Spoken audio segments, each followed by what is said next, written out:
With open enrollment coming up, we'll talk about how we approach the seasons of the year. Welcome to the Mind Money Spectrum podcast, where your hosts, Aaron Ogti and Trishul Patel, go beyond traditional finance questions to help you explore how to use your money to achieve the freedom you want in life.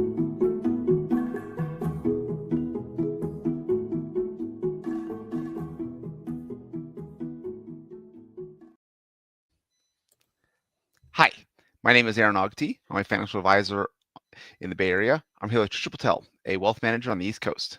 Hey, Aaron, great to be here today. And thanks everybody for listening and watching. Great to be here as well. So one of the things that comes up with financial advisors a lot in the fall is looking at open enrollment, helping clients be prepared for just the benefits that provided through work. One of the direct things that financial advisors look at is like what group life insurance is available to them, because if they've changed jobs or the company has changed providers, do we need to get life insurance outside of it? So it's one of the specific reasons why financial advisors are really curious about your open enrollment. Health insurance matters, FSA, HSA matters. Like there's a lot of things that matter, but there's usually something specific. It's also a reminder for financial advisors that this is a fall thing. Like we don't have to worry about open enrollment and life insurance as much in April. We have other things to worry about. So we want to talk about, we're going to start with open enrollment, but more talk about like the seasonality and not just financial stuff, but other things that we think of that fill in the year, because this stuff also comes up in life planning a lot of, you don't go on vacation every single day, but when do you go on vacation? How do you approach the different seasons? And you create this anticipation. And if you have like a good rhythm to your year, there's always something to look forward to. So today we're going to be a little more technical of like, here's the specific stuff that we try to take care of as financial planners, and add in some of the fun stuff that we look forward to each season. So we're going to start in the fall with open enrollment. But Trishul, either getting straight into it, or is there anything else that you want to make sure when the fall is coming up, what do you think about both for your clients and for yourself? Well, as a Floridian, fall is hurricane season, just coming off of summer. And it's back to school time. Maybe that's more apropos for a lot more of our listeners. So the other big thing is almost always I'm ending up filing for extensions on my tax returns. And this is quite common for a lot of my clients. It's just the nature of how these things go. And the extension returns for businesses and personal returns are due, in September, October. I think it's October 15th, right? For the personal returns, and then business returns September 15th. Yeah. Got it. Okay. The CPAs I know, they now, if they aren't doing extensions for every client, it's pretty close, because it removes the deadline aspect for their own work. They can take a little more time, spread out their workload to do a little bit better job. So I think the last few years, our tax return has been filed in June-ish, as we collect information. But yeah, that idea of the second tax return deadline also starts to come into play. Yeah, but for those people who aren't ahead of the curve, you're probably doing it sometime after the official filing time of April 15th. There's also a few things like K1s often, well, I'll say often, but a decent amount of time come in after April 15th. So you don't even have the information to file your tax return by April 15th. So you have to file an extension to be able to get the information before you finalize your tax return. So that's a good one. Adding the second tax return deadline. Yeah, and just a little nuance there. A lot of my clients tend to be small business owners, and what that means is they might have something like a solo 401k for their own business, and with that, you want to make sure that you contribute, but you won't know how much you can contribute because you won't know the profit for the business.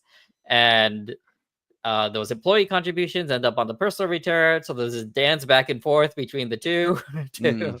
to get everything right, and you kind of need a bunch of stuff to line up, and typically it ends up taking more time than you could reasonably get done, by the standard tax filing deadline for businesses and personal returns.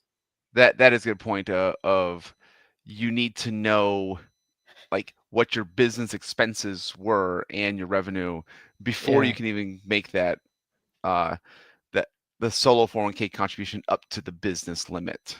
That's a good right. point. Yeah. Okay. Uh, for open enrollment, again, I mentioned the life insurance. That really is a real thing. I use that as a catalyst for double checking all of my clients' life insurance and having that conversation Hmm. because again, jobs change, coverage needs change as either like, I'm going to say I've had to make a change for at least one client each year. One client got a new house, so they have a bigger mortgage, so they need more life insurance. Another client had a child be born, so their need changed there. Another Yeah. client changed jobs, and so the amount of group insurance available to them changed. Sometimes goes up, sometimes goes down. Yeah. But planning that out, just using that time to take a look. Hey, is there enough group term life insurance available to you? And if not, what do we need to do next? Hmm. Hmm. Yeah. So, do you have any specific things that you look for with open enrollment? Yeah, yeah. I do want to hitch on one point you made, that it doesn't apply to all clients all the time. Mhm. And one thing you're going to hear in this conversation is just a lot of things that we're going to be doing, but certainly it's not something that every client needs to do all throughout Yeah, the year. So the way I try to phrase it to my clients, just so they don't feel overwhelmed, is that I break it down into two tiers. The first tier, I like to call it our checkups, kind of like you mhm, go to a dentist twice a year. So I try to have checkups with my clients 2 to 4 times a year, maybe once a quarter or every 6 months, depending on individual client needs. And then for this type of stuff that we're going to be talking about, where you have these seasonal things that come up year after year, I like to call them check ins. So, what I like to do with my clients is I'll just send an email once a month throughout the year. And in any given month, just read the email, give it a quick glance. And if it rings a bell, like, oh, yeah, it's open enrollment and something did change, then yeah, let's talk about it. But 9 times out of 10, it probably won't apply to you for most months, or maybe only one or two things out of the entire year may apply to you. So it's just making sure that something doesn't fester, too long before it gets attention. So that's kind of how I like to frame it. It's something that, yeah, you'll probably get some sort of correspondence once a month, something like that. But it doesn't mean you have to be on top of things every single month, for this to work yeah. out. Just if if you get the email, you do a quick scan, and it does highlight something that might be of importance. Okay, let's dig into it. So That might be maybe the difference between your clients and my clients. Uh, maybe just like the age, like a lot of my clients are parents with kids, yeah, and so the maybe the age of the kids matters, maybe their workload matters, but maybe it's just my personality. You know what? This is probably a huge um, self-selection bias idea that I hate homework. So I might attract clients who also hate homework right, because the vast majority of the time we do that work in the meeting. yeah, And it's like, okay, uh, I might ask from our last meeting, did you get this thing done? yeah, Like, no, we were too busy, didn't get around to it. It's like, okay, we're gonna take care of it right now. right, So I do think that I probably again I meet with almost all my clients about quarterly. yeah, First half of the meeting is kind of what happened over the last month or two that you want to talk to me about. You want to make sure that I'm aware of changes, things that you're thinking about for your future. Second half of the meeting is like, okay, here are the bullet points on my checklist that we need to double check, that we need to yeah. go through and actually get done. That's probably similar. So what I have for each of my clients is a running checklist. It's Mhm. basically in an email, so we both know what it is, Yep. and the stuff that they're supposed to do, I highlight in red, and the stuff I do, I push them forward as best I can as well. But obviously, if a client shows up and they haven't done anything, we'll do our best to make progress, on the fly in the meeting. I'm not gonna have them go to detention or Okay, so some other I got a little reprimand. little bit of story, complete Yep. tangent. I'm like perfect 90 degrees related way over here. Mhm. I had a conversation with prospective clients, and it comes up a decent amount. Well, they'll ask if I do project work. Can they Mhm. hire me to do like 1 months of work on like a project basis? Mm. And I have tried doing this in the past Mm. where I put together a full comprehensive financial plan. Here's the executive summary. Here's the things you need to take care of. Yeah. And they sometimes they come back a few years later. Sometimes they just I don't hear from them again. But the ones who come back, they might have done the first two things and nothing else. Right. Because so many people who are looking for a financial advisor, Yeah. they get to a point like they realize, oh, we've been meaning to do this thing. Sometimes they Mm. got some cash from something that they've been meaning to invest. They have been meaning to refinance it. They've been meaning to look at their life insurance, meaning to update their trust and like, hey, how much life insurance do we actually need? Like they've been meaning to do something, Yeah. but it's not urgent. It doesn't have to be done that month. Right. A life is busy and they look up, it's like, oh, it's been 3 years. We've been meaning to do this thing for 3 years. Yeah. Yeah. Maybe we should find someone to help to make sure it gets done. Right.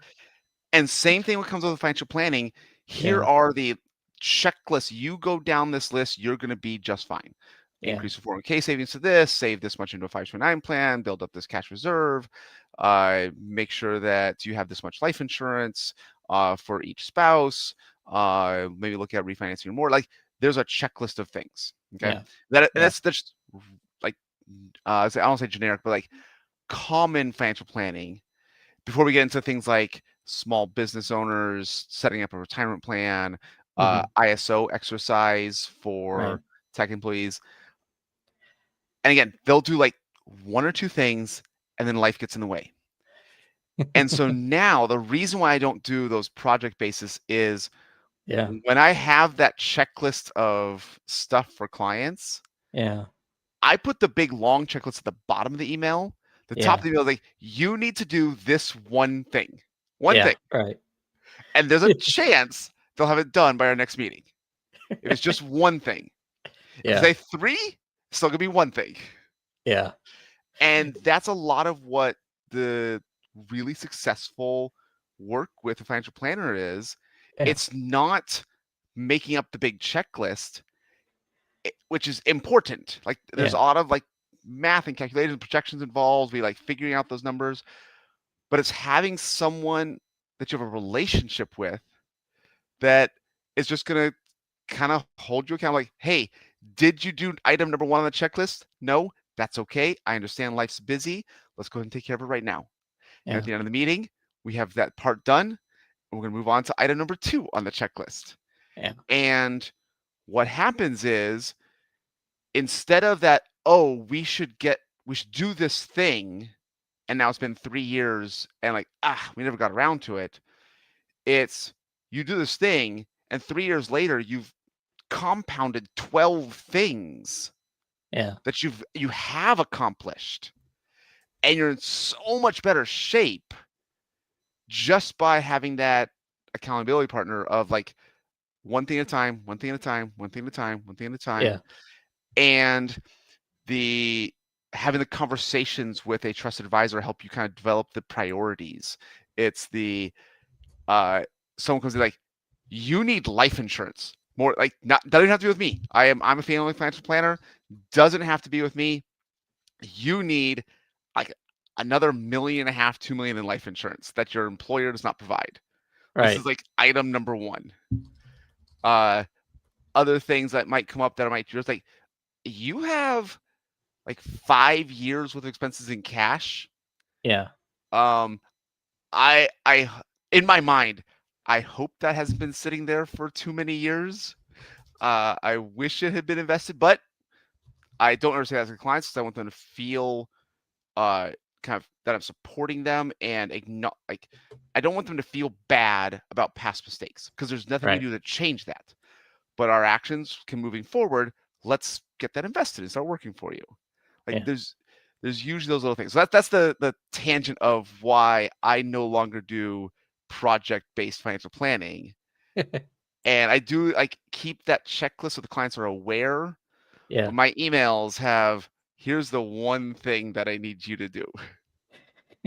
This is interesting because we haven't actually talked about this aspect of how we run our business, but it's very interesting that you and I have evolved towards this type of framework independently without actually discussing the specifics. So I also don't do project based work Okay. anymore for very similar reasons. And when I speak with clients, I initially, for example, just to get them up to speed on how this is going to operate, I try to emphasize this is really more about maintenance, right, than some big initiative and then we're done. Mm-hmm. And I also like to show, you may have seen this graphic from Carl Richards, another planner who has, these simple graphics to explain, how planning might work. Basically, he has a flow chart with just one box on it. And the arrow that comes out of the box is just saying, do the most simplest thing Yeah. first, Yeah. and then repeat, right? It's what's the next one step forward. Right, exactly, yeah. The analogy or the little story I put forward to my clients is, I remember this has happened many times coming into different businesses that I worked for as an employee. I've come in as like a manager, and very often there's a million things that need to get done yesterday, right? And the notion is there's no way you can do all of that at once, right? So it's always just a matter of, all right, let's just figure out what's the most important thing to do. Mm-hmm. Let's do that.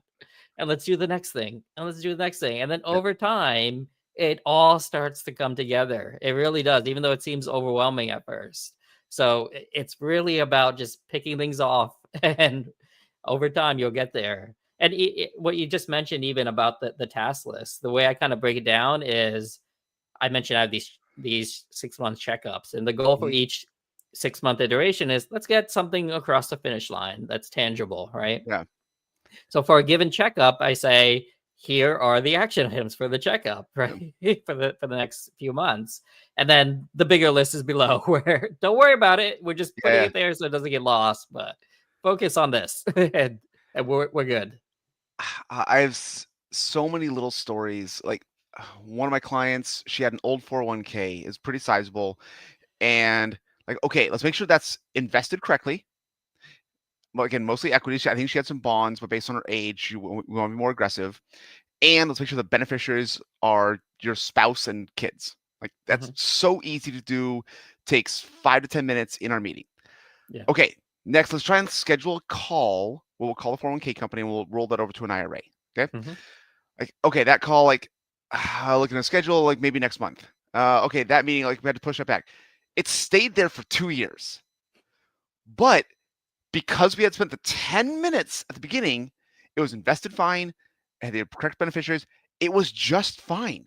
It took Yeah. us 2 years to roll that over, but she was just fine. Like, so that's the prioritization of even like this 141k, what needs to get done now Yeah. and what can wait. Yeah. Because we would talk every quarter, like, hey, do you have time for that one thing? It's like, nah, I don't have the energy. I don't have the mental space. I don't have like, can I ignore it? Yeah, Yeah. actually, you can ignore it. It'll be just fine. It was Yeah. invested well, grew a lot over those 2 years, uh, and that those little things come up all the time. Um, Another client, we were doing 401k stuff or 403b stuff for this particular client, and he changed jobs. So it's like, okay, now we got to start that 403B process over again. It's just gonna. And do you have any clients with 403Bs right now? No, TSPs, stuff like that. Okay. Yeah. 403Bs are notoriously difficult, Mhm. and it's one of like the districts try to provide lots of choices, Yeah.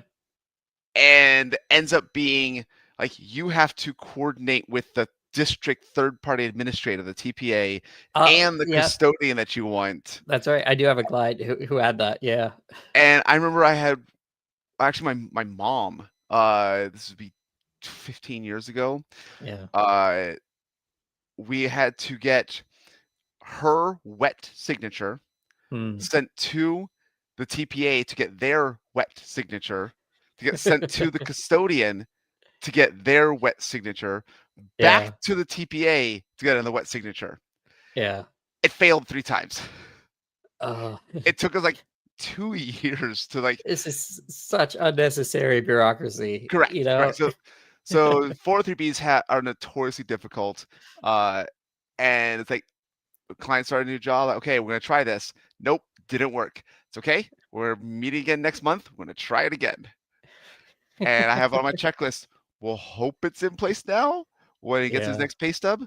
Because again, teachers get paid once a month, so you don't Yeah. like find out if it worked for a month. Oh, no. But that's what real financial planning feels like sometimes. It's Yeah. just Yeah. it is so frustrating to the individuals having to deal with this along with all the other stuff, Mm. and just having someone say, hey, you can ignore that. Yeah. It's good enough, ignore it. Whereas this other thing, we can't ignore, we need to fix this now. And that Yeah. like being able to not have to think about all the stuff and only focus on one thing, I found it's like energizing for clients. It feels good, like you said, getting that thing across the finish line. We This is why like set and forget it strategies work so well. Yeah. That again, if you forget it for 2 years and you're in a better place, awesome, let's do that. Yeah. We'll clean it up later. And the vision is you can literally turn your financial life into like a well-oiled machine where things are Mhm. just working. They're doing what they're supposed to Yes. do. Money's Yes. coming in, things are getting paid, investments are growing, and you're taking care of, whatever needs to be done. Once things are set up and, the gears are running up, firing on all. I'm not a mechanic. The cylinders are firing in all gears. How does that go? Firing on all cylinders. Yeah, right. So do you want a quick do you know how an engine works?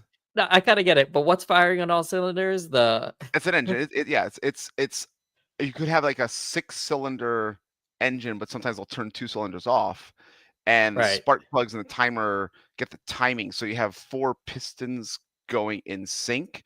So as the pistons go up, they're turning, I think it's called a crankshaft. Uh, Right. and so if you can get 6 pistons all going, it's like it's called a V6. But Yeah, the timing of those V6 matter, but you can get the crankshaft moving faster and harder. yeah. Uh, So I guess the spark plugs are firing on all cylinders. That's what it would be, right? uh, you wouldn't say spark plugs, like just we're firing on all cylinders. But what's It- firing? Like, so the the collective we? the piston opens up gasoline. It's I forget the device that puts gasoline inside the piston, so it takes from the tank, but it's Yeah, in a the fuel like injector. aerosol fuel injector. Yeah, Thank you, but it's there going you to go. be more of a like aerosol mist kind of. Yeah, It's not liquid gasoline. yeah, Sorry, and the piston compresses, spark plug sparks it, and explodes. yeah. So it's internal combustion. That's the actual combustion. So like it explodes and pushes the piston down, and you do that a little bit at a time. Each piston hundreds of times a second, kind of thing. I'm comfortable saying it's the spark plugs that are firing because isn't that what's technically creating the the actual Yes, but explosion? I think the expression is that we're firing on all cylinders Yeah. instead of most of our cylinders or part of our Right. Yeah. cylinders. All right. So, So yeah, the notion that the other thing I wanted to highlight is maintenance is important. Like, for example, Aaron, I've mentioned this a few times. I've come a long way with my own physical health and Mhm. doing a lot of activity to make sure that I have some sort of routine. And, you know, to keep my financial health in line, it takes, like I said, like a few minutes every a month or so, and then 2 check-ins a year is well enough for most clients. But, for my physical health, that's 5 days a week, Yeah, like yeah. an hour commitment. So I I I can't imagine. I think for some people, yes, that they have the financial anxiety of, not wanting to deal with, Mhm. the finance aspect of their lives too often. But I'd say the amount of commitment it takes is probably far less than you would devote to your physical health. So I've heard uh, other financial advisors kind of describe them if they had to like oversimplify, they're like Yeah. 1/3 accountant, 1/3 personal trainer, one Yeah. third therapist. Okay. Super website. This is the first time I've thought about like trying to add mechanic into that because I actually really like that. Yeah. Where once we get a finely tuned machine, a well-oiled machine running, Yeah. things will still break Yeah. and changes in life happen. And Yeah. having that mechanic to fix the thing, Yeah. and like, hey, if you're able to drive to the mechanic and something else like that's different than if you can't drive to the mechanic, you need a tow truck. Like there's different levels of urgency. Right. Yeah.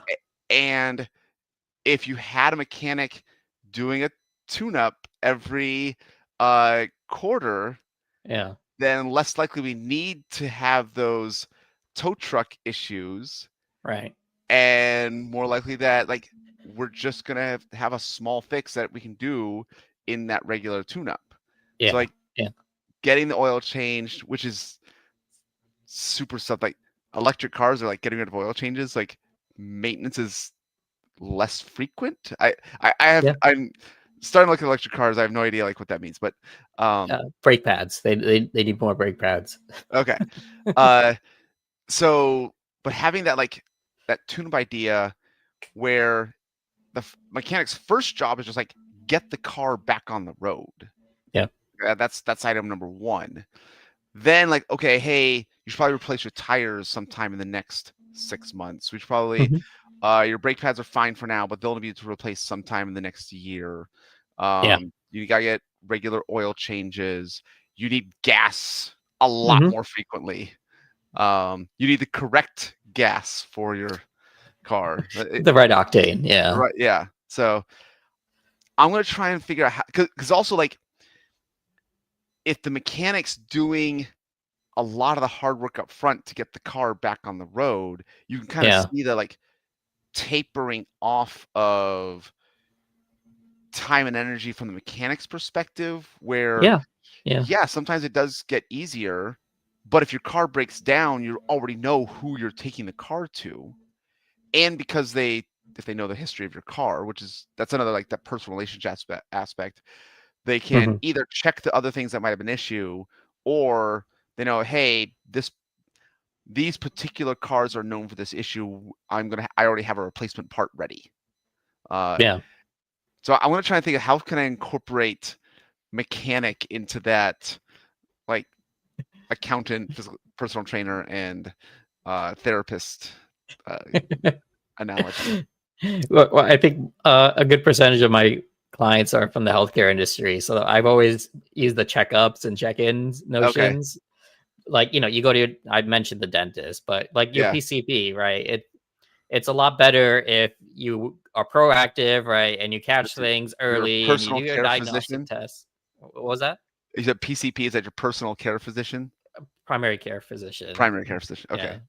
Yeah. Yeah. So you know, you just have your annual checkup or your biannual Mhm. checkup, right? And you get your blood levels checked, once a year, et cetera, et cetera. You have your Mm. physical diagnostics done.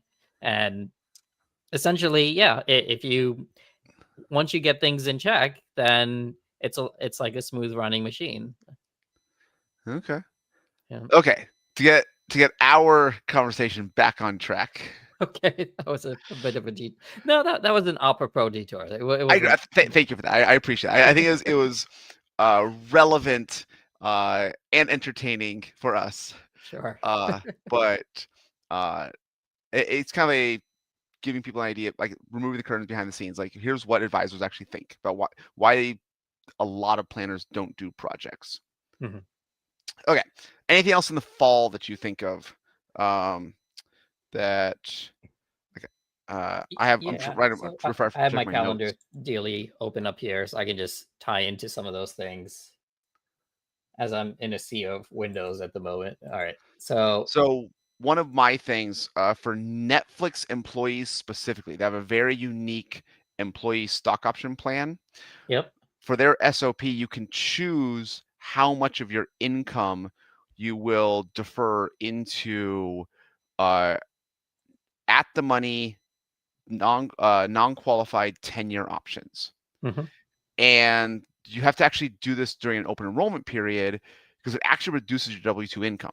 So it's a Right. way to reduce W-2 income, and it's different than like a 401k because of the way their plan is set up. And they Hmm. have to decide in advance what they're doing for the following year. Hmm. So I've talked about in the past how this is probably the riskiest employee benefit I've ever seen. Now, Netflix stock has done very well, so they have benefited from the high reward aspect of that high risk. Hmm. But having a conversation of, yeah, this money you have to be prepared. You could lose this. Like Yeah. it's a realistic possibility if the stock price goes down in the next 10 years or stays flat, you Hmm. never gain anything. Yeah. So how much of your income do you want to defer? Again, it saves you on taxes, high risk, high reward. Having that conversation, I don't want to let it just kind of happen automatically. It's not like a 401k where, hey, we did this much last year, let's do this, just max it out last year, max it out this year. Yeah. We want to actually have a savings conversation about it where, yeah, when you did this at 600 and the stock Yeah. in 2021 and the stock price went down to 200 in 2022, yes, you benefited a lot. Now the stock's over 1200. There's risk there, and we make sure that you understand that.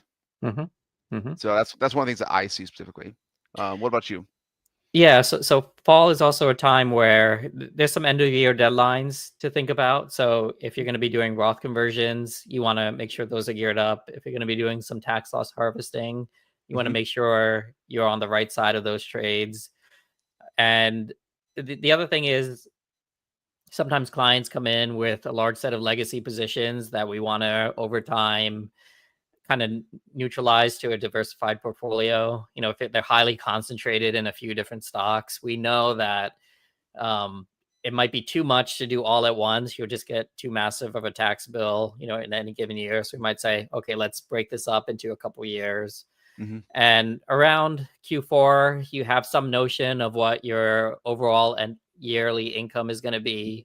And then you have some notion of the delta before you bump into like the next tax bracket on how much you could potentially sell off and take the gain on so that, you know, you can be prepared to have those trades in place before December 31st. I like that idea. So kind of transitioning from fall to end of year. So I think that's financial advisors don't think of fall and winter. We think Hmm. fall, December, and January because so much of the tax stuff is calendar year based. There's a Yeah. big difference between December 31st and January 1st. So Yeah. So some of the I things that, call it Q4 because that's the deadline. yes, but I think of October, November, which Yeah. are part of Q4, Yeah. as a different season Yeah.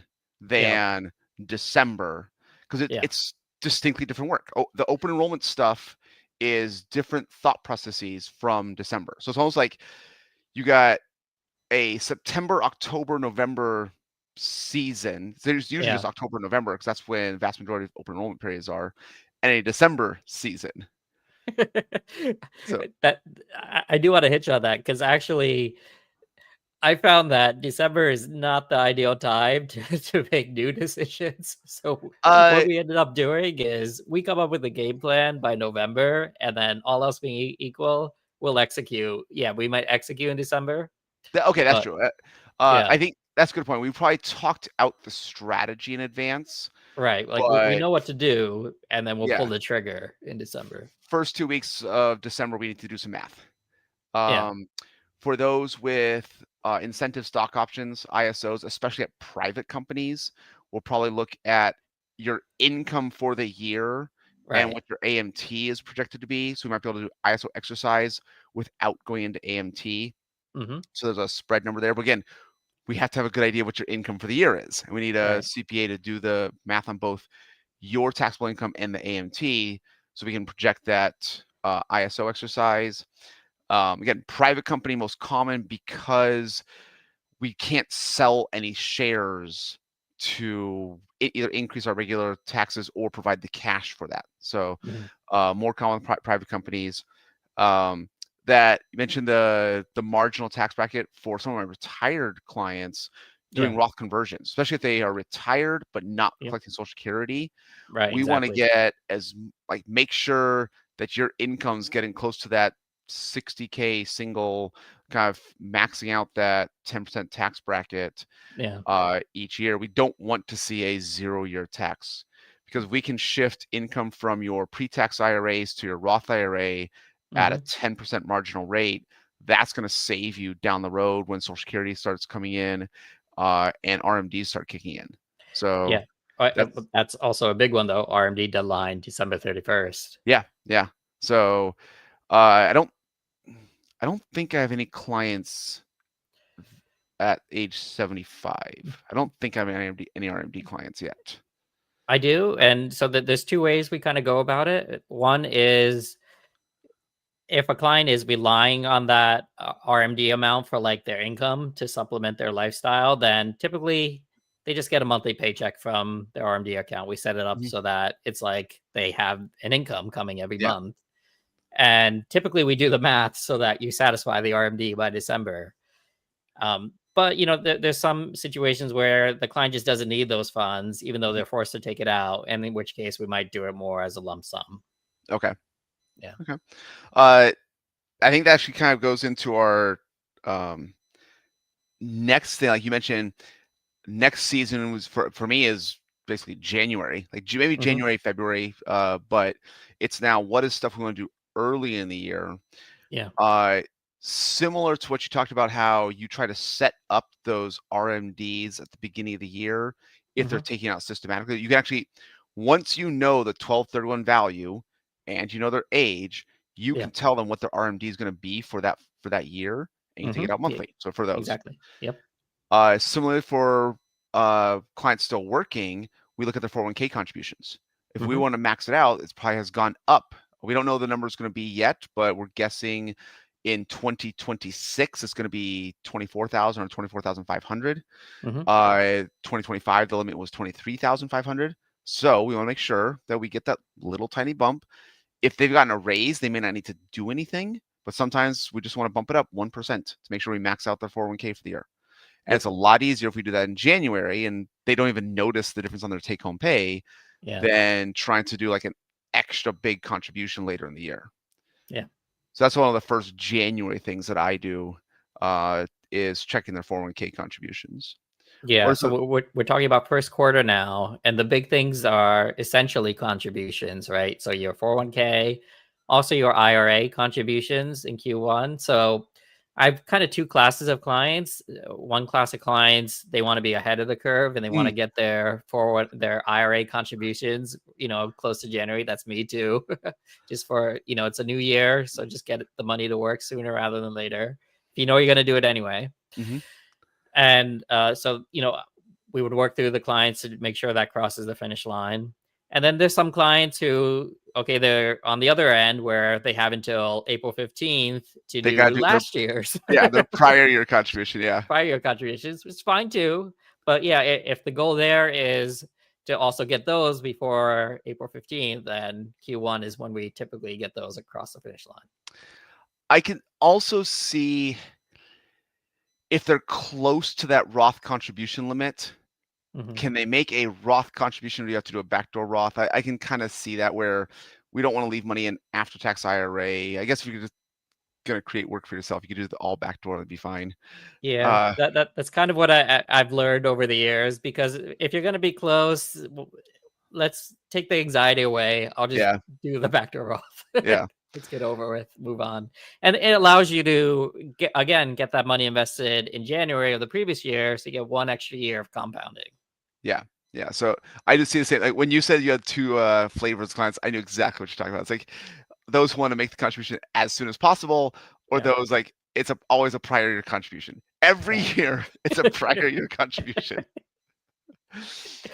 So I really do understand that. I would say, since more companies have added the mega backdoor Roth 401ks, Mhm. I see this happening less. That for those who are capable of saving more than the 401k limit, Mhm. they're more and more common. The employer allows them to save even more Yeah. than the Roth IRA. And so it's like, it comes to a situation where, yes, you could max out your Roth 401k, then max out your after-tax 401k with Roth in-plan conversions, Right. and then on top of that, max out a backdoor Roth IRA. Yeah. But now you're saving like 77,000 a year. Mhm. And you know what? If you just saved 70,000 that year, you're probably going to be fine.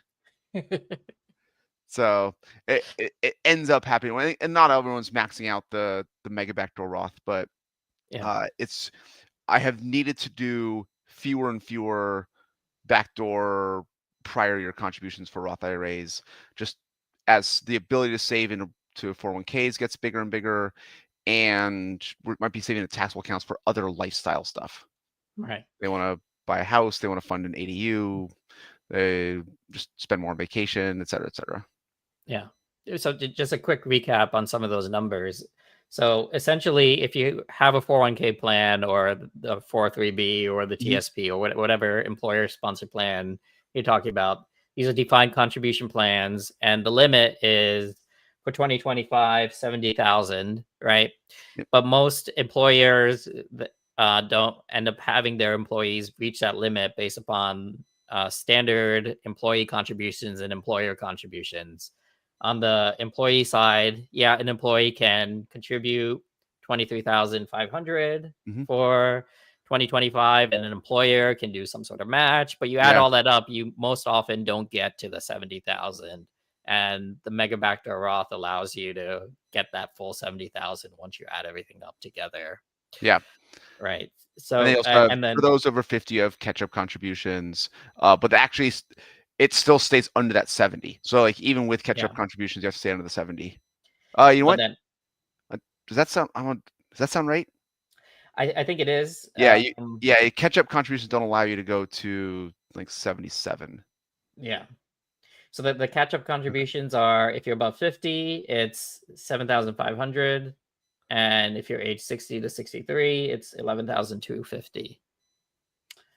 Okay. And 43B has its own catch up contribution if you have 15 years of service, just because let's make things even more complicated. Come on.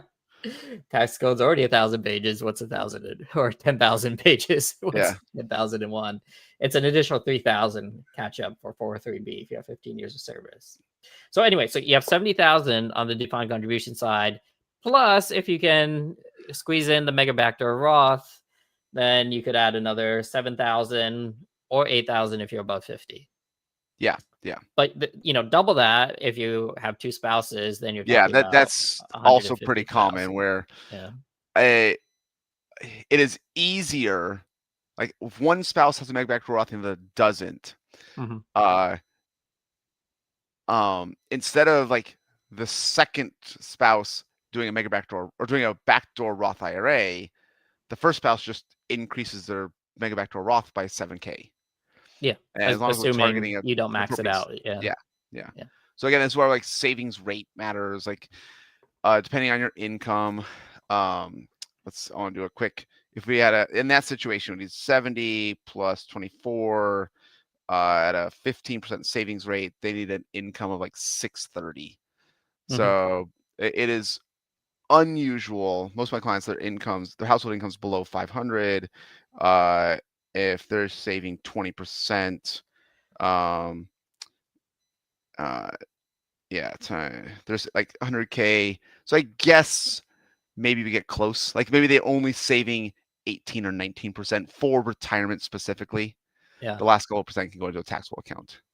Again, there may be a subtle difference again between your self-selected clients and I mine, where I picked that based on like just an easy number. I was also trying like I was trying to think of a situation that I do have where the mega backdoor Roth was not sufficient. yeah, And I do have a couple clients, but in those situations, we're actually still not doing the backdoor Roth IRA. We're saving in taxable accounts for other reasons. right. So that's why I say And if mega backdoor Roth 401k is available, it is unlikely we're doing backdoor Roth IRA contributions. yeah. So again, a little bit of the distinction we might see between our respective client bases is I'm comfortable with a client moving forward with 20, 30, 35% savings rate. Oh, meaning, that's true. That's true. meaning we That would is be, really maxing out all these things and getting as much as possible out of these tax shelters. Okay. So I don't think it's worth. Okay, it's the clients whose incomes are higher than that usually start to have RSU income, Yeah. and that's a okay. That's a different conversation. That's okay. Okay, like how do we account for RSU income versus the asset is a too individualized planning for a side note in our seasonality podcast episode. We can put a post-it note on that one. Okay. Okay.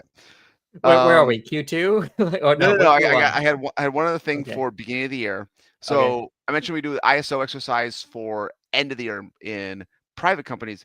In Right. public companies, we actually tend to prefer ISO exercise at the beginning of the year. This does a few things. The first year, it's not as much, but there's usually the first year some kind of IPO date. So like there's different timings.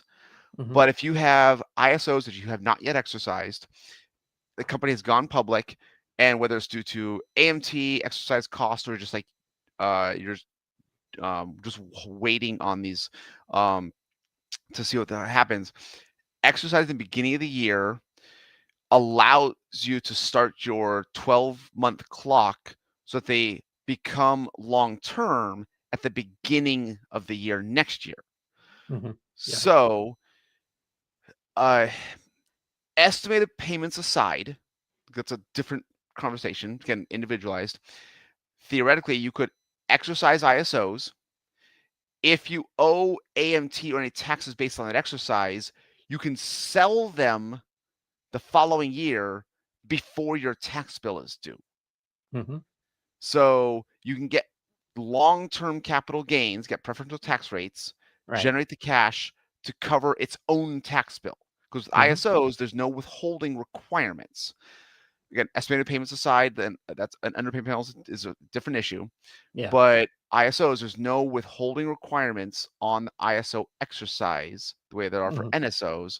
So it makes sense to exercise at the beginning of the year so that you go full cycle and you're still beginning of the year before you owe the taxes.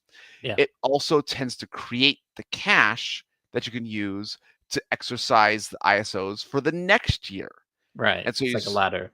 Yeah, you start to get into the cycle of how often you're exercising ISOs each year. For most people, that cycle only lasts 2 or 3 years. It is unlikely that they've had a lot of unexercised ISOs, the company's gone public, and they still have a lot of unexercised ISOs for multiple years. It is more common, we'll use some combination of exercise and sale to both provide liquidity, like take advantage of the actual IPO. It builds up the regular income, allows us to exercise more ISOs without going into AMT. It starts to get complex, but it's unlikely that we go on this kind of cycle longer than 1 to 3 years.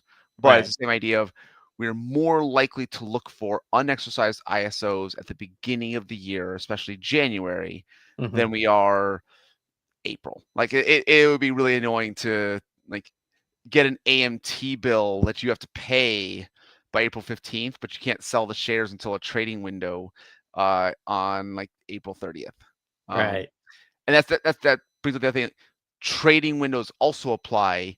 So even if you exercised in January, so exercise usually is not subject to blackout periods. Selling shares is. So you want to make sure that you both have gotten long term Yeah. and you have a trading window before your April 15th deadline. Right. And so it's common if there's uh, a Q4 earnings call for a company will be in the middle of February, and so the trading window will be like February 15th to March 1st. That's 2 weeks, like a small trading window, but that's a possibility.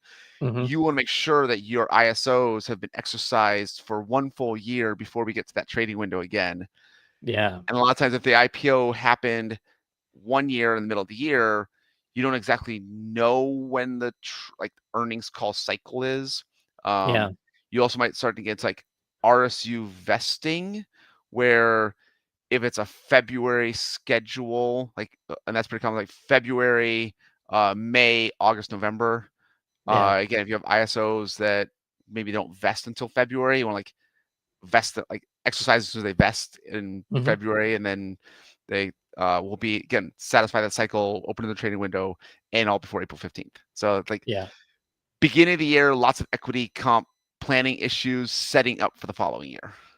And I can imagine each year your window gets smaller and smaller because you got to wait 1 year Yeah, you got a plus a year little plus a bit. day. Yeah, So it's like and it's like like a life, fuse coming towards it. kind of. I think I was looking at the clients today. It's like we had a ISO exercise like January 19th of 2024. We didn't have our meeting until like mid 20s in January. So the Yeah. next ISO exercise was like February 12th of 2025. Uh-oh. And like, but that for this particular client was fine because uh that last one exercised all the remaining ISOs. Yeah, I was gonna say you get lucky because it only has to go on for a few years. Correct. Eventually, There's the music will stop. And Correct. There are some, I'd say, executives that have large ISO grants, but yeah, the more common company cycle is the ISOs get granted early on private stage. They will then transition to NSOs as a company like, hey, we think we might be able to go public. yeah, And within like a year or two before the IPO, like we know we're going public. It's just a matter of when they'll transition to RSUs. right. So the company just kind of stops granting ISOs as coming to public unless either you're really high or really early. hmm Right. So yeah, that very long-winded, lots of equity comp stuff to do in January. Right. I hopefully this doesn't overwhelm people too much, but from my perspective with my clients, generally Q4 and Q1 are the busy seasons, out of the four, whereas Q2 and Q3 are the lighter ones. For me, I think it actually has to do with one of just age of kids. Like I'm 42. My actually I have kids in high school, middle school, and elementary school. I tend to attract clients who also have kids of similar ages. Summer's really, really hard, but Yeah. once kids are back in school, like, oh, we meant to do that 3 months ago. Now we have time. Right. And Yeah, I think so that's it too. Yeah. fall tends to be like a lot of client planning meetings. Um, probably like again, Christmas, New Year's is really hard. So like the last couple weeks of December and first couple weeks of January, hard to like just we do a lot more emails, like very few meetings. 'Cause a lot of it's like math of like, hey, I did the math, do this, and they can take care of it. But then yeah, probably second week of January through April-ish, April, May is decent amount of Aaron, did client I meetings. lose your sound? I I don't think so. I can I can still hear myself. Uh, I I need to test my sound. May need to do some. Well, it looks like we just lost Aaron for a little bit. I think well, let's go on to spring. Just because we're into the hour by a good amount. So spring, I would say, is again just a time to make sure that things got buttoned up for the first quarter. So we're talking about Q2 now for the year. What that typically means is on my end, make sure those taxes got filed, make sure that whatever contributions needed to be done by April 15th were done for the IRAs. And now it's just time to basically do some sanity checks on the investments. Make sure that things are going okay with the portfolio. If there are any major things coming up, that's fine too. And you can do some lighter things that aren't super high priority, right? Things that can, take some time to run through, but still, you know, give it a touch point once a year. So that's why around this time, may look at like beneficiary designations on accounts, make sure Mm. they're what they need to be, double check the estate plan, just do a review if any major things have changed that need to be added to the estate, that weren't previously in there. Maybe you moved or you have new property, vacation home, things like that. Can you hear me, Trishel? Yeah, Aaron, you're Okay. back. So I heard you the entire time. I don't know if you can hear me. But Okay. you mentioned the beneficiary designations. Yeah.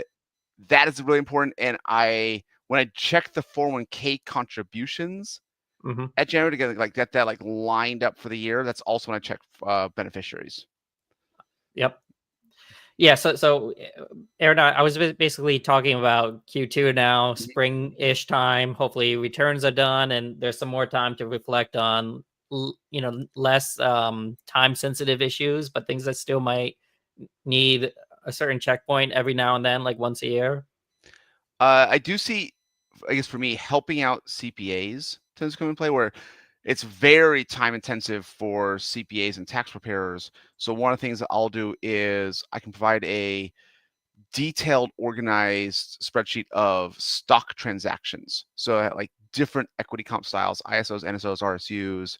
Hmm. Here are the vesting information. Here's the withholding information. Here's the sale information with short or long-term capital gains and or AMT implications. So because I track that throughout the year, I can usually provide that for the CPAs for a few of my clients who do have pretty complex equity comp issues.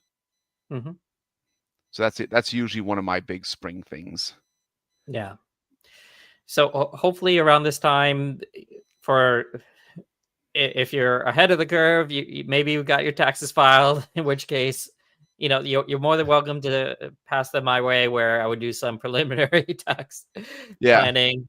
I would say the main tax planning does come towards the end of the year when everybody has their extensions, Oh, their returns filed. But I feel like again, I do review their tax returns, but most of the tax return work I do find is before April 15th. At the very least, it's a Mhm. making sure the CPA has done just enough that they've made the payments, because payments are due April 15th regardless if you file an extension, and that's Yeah. usually the big concern for clients. It's Mhm. do I owe a big bill from a big stock sale and we have the cash set aside? How much do we need to actually make the payment even if we're not actually filing? So Yeah. cash set aside for tax bills, organization of stock transactions. So I do find that I am not busy, but has that timeline urgency. Mhm. So there's a few ways, and it depends on the client and how they're kind of managing this. But there's a few ways to handle the tax bill. So typically, the preferred way is, let's make sure you get your estimated taxes, set up Mhm. so that you have some notion of where you are. If you're on a W-2, it's already taken out, right, from your paycheck, and you're pretty much mostly okay. unless there's some sort of big tax event. And usually if there is, we know about it, Yeah. and we just sell off a bunch of stock, and we might say, okay, well, you're going to have this hit of estimated taxes, so make sure it gets done by the end of this Yeah. quarter's deadline, right? So hopefully when it does come to tax time, there in most scenarios shouldn't be a big surprise, right, in terms of what to expect. And there certainly shouldn't be penalties if you've made those estimated tax payments on time, and you've covered the amount that you need to. The brief rules on that are, maybe I should pull it up before I start spouting it, or Aaron, you can correct me, but essentially it's 90% of the current years or 100% of the previous years, unless you have over 150,000 in income over the previous year, in which case it's 110% of the previous year. Yes, on the federal side, in the state of California, if the income's over $1 million, including stock sales, you no longer get the 110% of last year's tax. It has to be 90% of this year's tax. Oh. So there have been times where we've had to make larger estimated payments on the state side than on the federal side, because there's also conversation of it, depending on where interest rates are, would we rather leave that few $100,000 in cash for 6 months? Right. And what's the estimated underpayment penalty versus the interest that you would make? So there's a conversation there. So some clients, they hate paying the tax bill. They would rather get a refund, even if they give up that interest. It's like, that's okay. We can plan around that. Other clients, like, I'll leave this money in cash and earn 4% and pay a big tax bill, no problem. I was gonna say, pay tax on the interest too. Yeah. So, yeah, that also comes into play, but that's not due until the following year's tax return. Sure. So, right. Okay. So, do you do anything in the summer? Yeah, I was gonna say, any loose ends, because I think that covers most of it. Again, I think the summer is similar on my end too, even though my demographic of clients isn't exactly the same as yours, where it's just tough to get a bunch of stuff done, right? People like to take vacations and people take travel. vacations. Kids are out of school. I do have meetings like, I also take vacations and my kids are out of school, but like, I do have meetings throughout the summer, but it's just hard to get people to really pay attention. Like, it's probably, there's no deadlines, there's no urgency, like, kids are home, too many other things to think about. It's easy to just like ignore finances for June, July, August. Yeah. So, you'll still get like a monthly check-in from me, but it'll just be, just take a second, even read the subject of the email. It has nothing to do with anything you care about, fine. But if do it does, this one thing. Yeah. Right. So. Yep. Okay. So I thought we'd get more personal, but I enjoyed our tangents a little bit more. So that was a good recap of what September 2025 through August 2026 are going to look like.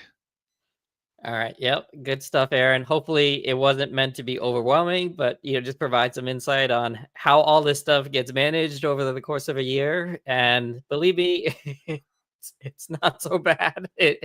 Everything can be taken care of in due time without a crazy amount of commitment, right? Yes. Hopefully. You don't need to listen to this podcast a dozen times. If you hire an advisor, they'll tell you the one thing you need to do. Right. So. Good stuff, Aaron. All right. Well, thanks everybody for listening. And if you enjoyed this conversation, do spread the word. Bye. Bye.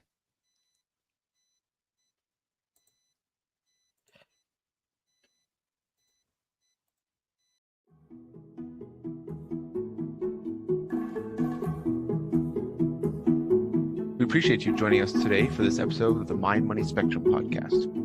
Be sure to visit mindmoneyspectrum.com to access the entire library of episodes. Remember, it's not black and white, but the wide spectrum of gray area where you get to pursue the freedoms you want in life. Opinions voiced in this material are for general information only and are not intended to provide specific advice or recommendations for any individual. All performance referenced is historical as no guarantee of future results. All indices are unmanaged and may not be invested in directly. Have a nice day.